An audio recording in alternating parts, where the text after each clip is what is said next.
Hey everybody, welcome back to the FTR Network. Today we are in Vancouver, British Columbia, and we're going to show you 12 free things that you can do in this beautiful city.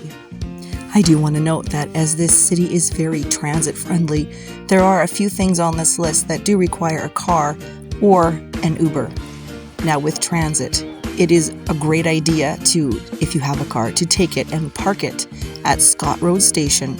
And it's only $3 to park there for the whole day, and it's right on the SkyTrain line, and you can ride up and down to hit all the hot spots. A SkyTrain pass is $11.25 for an adult for all 3 zones for the day. Kids 12 and under are free. Parking can be a bit tricky in Vancouver, but many of these places that you'll see in this video do have designated parking lots, and the range is $3.75 per hour and up. All right, let's get into our list in almost no particular order, except for the top 5, which are in my favorite order.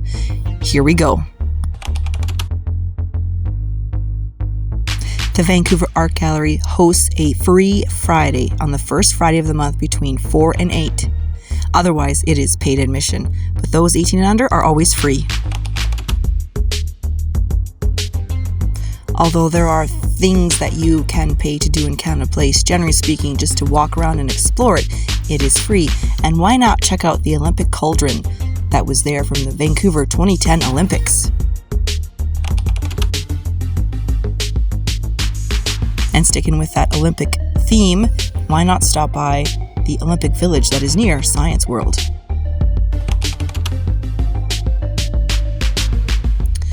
While the Dr. Sun YatSen Garden has paid admission, the park is free and still beautiful to explore.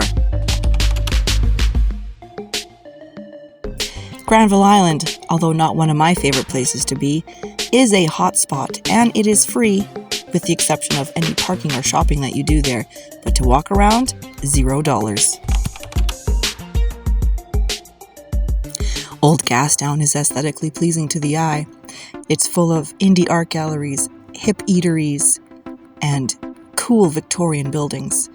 It is a worthwhile stop to walk up and down the streets and have a look at the beautiful store window displays. And a favorite thing to see at Gastown is the old steam clock. Every 15 minutes it does a bit of a performance with steam and music, although right now it is under repair. But this is kind of what it looks like.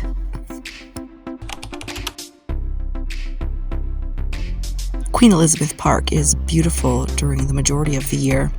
It is 130 acres, and it is at the location of a former basalt quarry that was in the early 20th century. So the gardens are divided into the large quarry garden and the small quarry garden.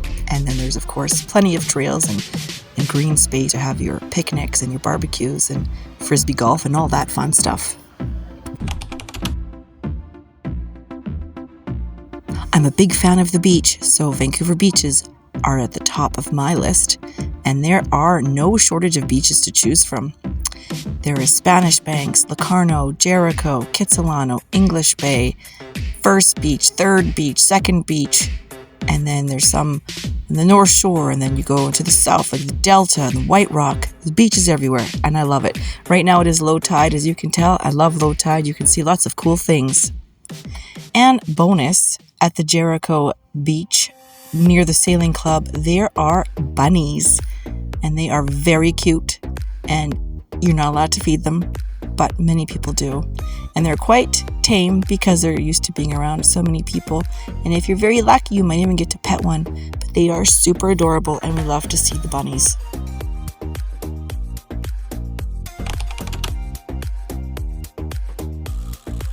No trip to Vancouver is complete without a stop at Stanley Park.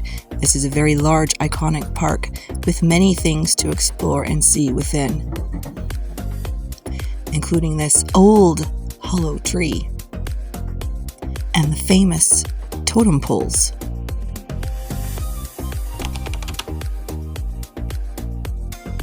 Even though the Seawall is a part of Stanley Park, I've given it its own spot on this list as it is a full event, and there are things on here that you can see that you can't from being just within the park.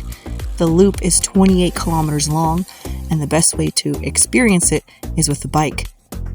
Although the bikes are not free, they're not that expensive. The Lynn Canyon Suspension Bridge, not to be confused with the Capilano Suspension Bridge, is free. And it is just as fun and exhilarating to be walking on this fun, bouncy bridge over this deep canyon with beautiful waterfalls and foliage below. The canyon offers other things to enjoy and explore, such as the 30-foot pools and the Twin Falls Bridge. And they also have a cute little museum on site full of dioramas and educational things for your experience in the Lynn Canyon area.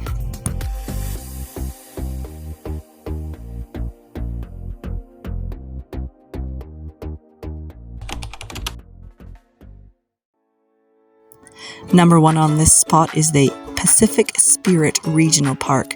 This, in my opinion, is a hidden gem in Vancouver, and it is so beautiful.